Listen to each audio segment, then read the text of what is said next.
Ministers at our meeting today were very appreciative of the efforts of so many nations around the globe who've assisted in the search. We have committed ourselves to an ongoing, continuous effort, but the operation must now enter a new phase and will be focused on intensifying the ocean floor search over a much larger area.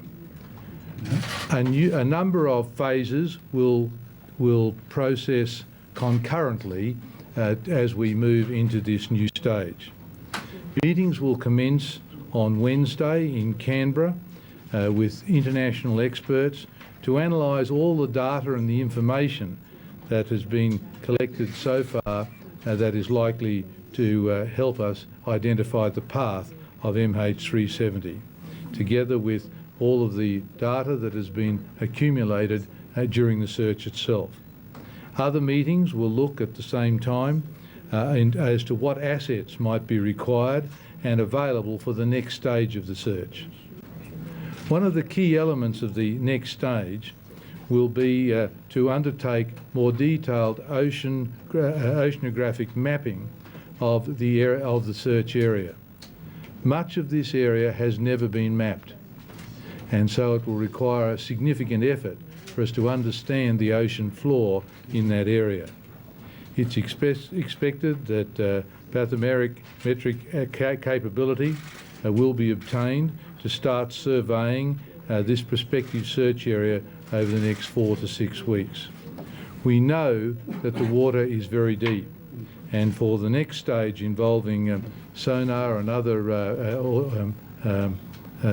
autonomous vehicles, potentially at very great depths, we need to have an understanding of the ocean floor to be able to undertake that kind of search effectively and safely.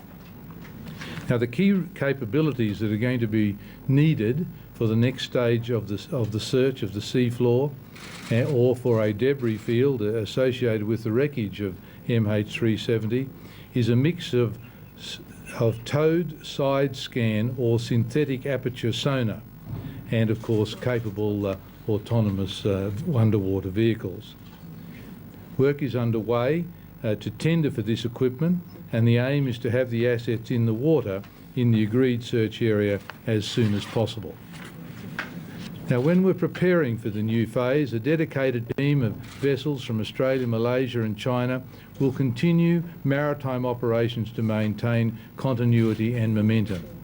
An Australian Air Force AP-3 Orion will also be available to follow up any leads. The Ocean Shield has come to port for reprovisioning and for servicing and software upgrades for the Bluefin 21 autonomous vehicle. The US Navy has chartered the Bluefin for a further month, so Ocean Shield will return to the search area and search a wider area to further extend the search activities. The Bluefin 21 has already covered 400 square kilometres, and this new phase of the search will take it out a little wider. But the key element of the next stage will involve deep ocean search with specialist equipment, and there will be meetings starting this week involving our international partners to look at where this equipment might be available and how it can be included in the search effort. It's possible that some of it may be owned by navies or governments around the world, but it's likely that the majority will have to be provided from the private sector. Now I might ask perhaps my colleagues, Mr Ishamuddin, who might like to say a couple of words, and then we'll take questions, and also Mr Yang. Thank you, Deputy Prime Minister. I would just like to concur and confirm the trilateral discussions this morning went very well, and it is very important that we have this meeting at a very important juncture in our search for MH370. The fact that Australia, Malaysia and China have got together with a very strong delegation from the three nations to discuss and chart the way forward is testimony of the commitment in what we have promised to the families especially, that the search will go on. I take this opportunity to thank, on behalf of the Malaysian government and the Malaysian people and the passengers of MH370, the Australian authorities, especially Angus Houston specifically, in all the efforts that Australia have shown in conducting the search. And I also like to take the opportunity to thank China, especially in our dealings and engagements with the families in Beijing. As we move on to the new phase, what was discussed this morning is very structured, it is very focused, and I believe that we are on the right track. The meetings, as Deputy Prime Minister indicated just now, there is a sense of urgency. The first meeting is due on Wednesday, and the way forward between the three nations especially gives an opportunity for other nations, institutes, research institutes, and third parties to come on board this unprecedented search. So what we have decided today, I believe, is very, very important, because we are now moving to a new phase, but it also gives an opportunity of those who were not involved with us at the early phase of the search and rescue to come on board on a very specific particular exercise which needs to be done. And here again, I take the opportunity to thank the Australian authorities, Australian leadership, and the Deputy Prime Minister chairing the meeting today, and Minister Yang from China, because I believe that for the families especially, the search goes on. Thank you. 各位媒体的朋友、女士们、先生们，大家上午好。 Friends from the media, ladies and gentlemen, good afternoon. Designated by the Chinese government, I had the Chinese delegation to Canberra to participate in this tripartite ministerial meeting on the search of Malaysia Flight MH370. China highly appreciates that the Australian government hosted this meeting and that the Malaysia government has made great efforts to promote the convening of this meeting.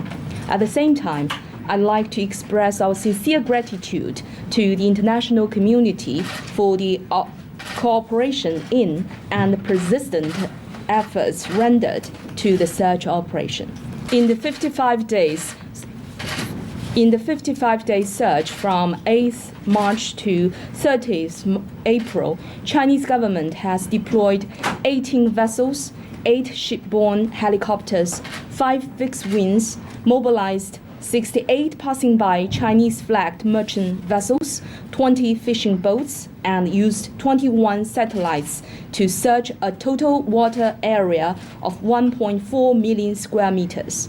During the whole course of the search, the Chinese government has been sticking to the principles of people orientation, positive participation, and proactive contribution, and maintaining very good collaboration and cooperation with all parties involved, which laid down a solid foundation for continuing the follow-up search activities.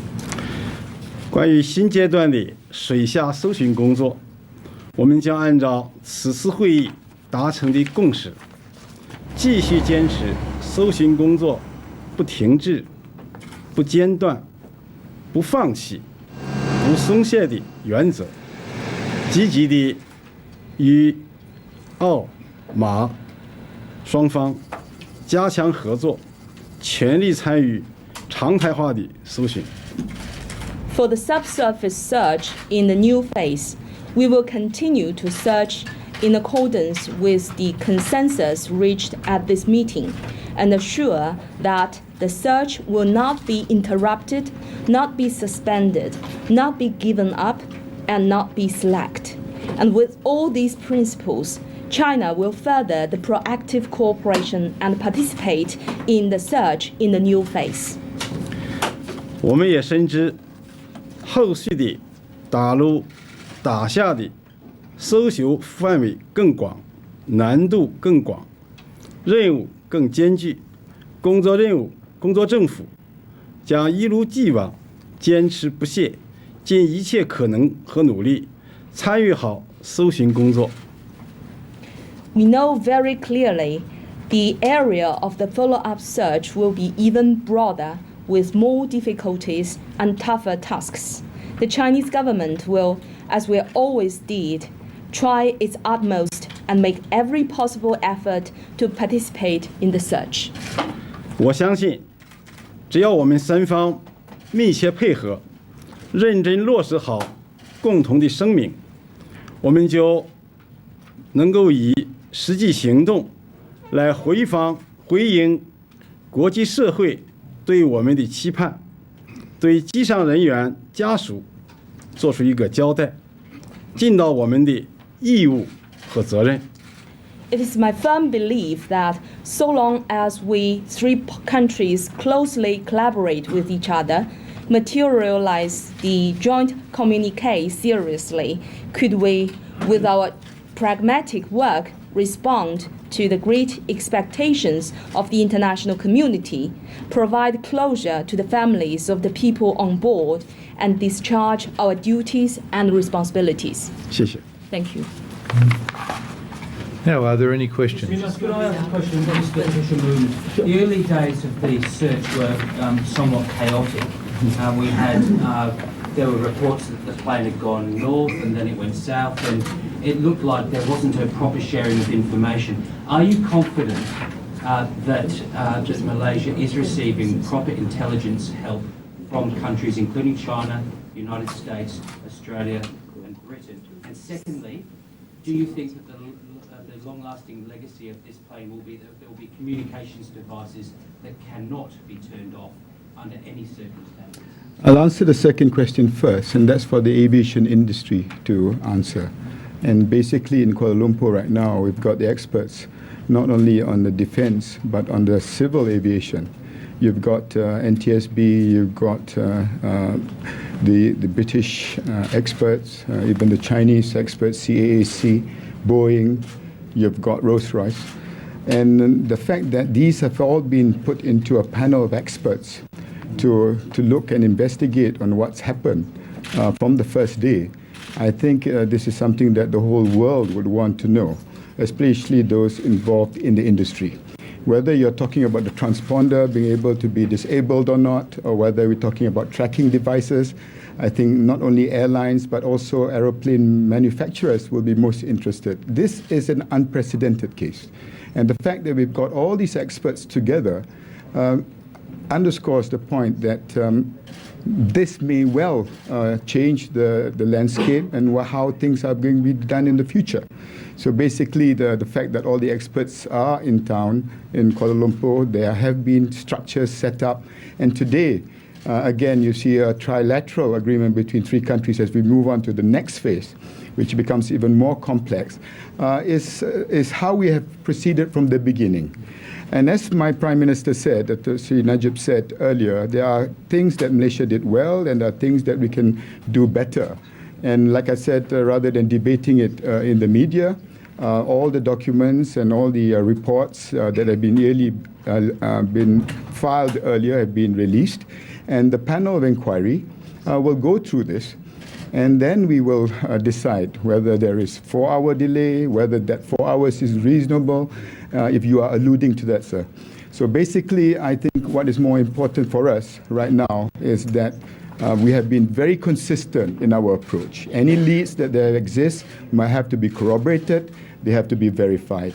Any decisions that are made, it is done with advice from the experts. And I believe that when the inquiry and the panels of experts, they are international experts, sit down and look at how we have done this search from the beginning. And as we go on to the new phase, we will maintain that and learn from what we have gone through in the past. I believe that it's not an easy thing to actually benchmark and find out whether we've done it right or wrong, but let the experts decide whether we have or not.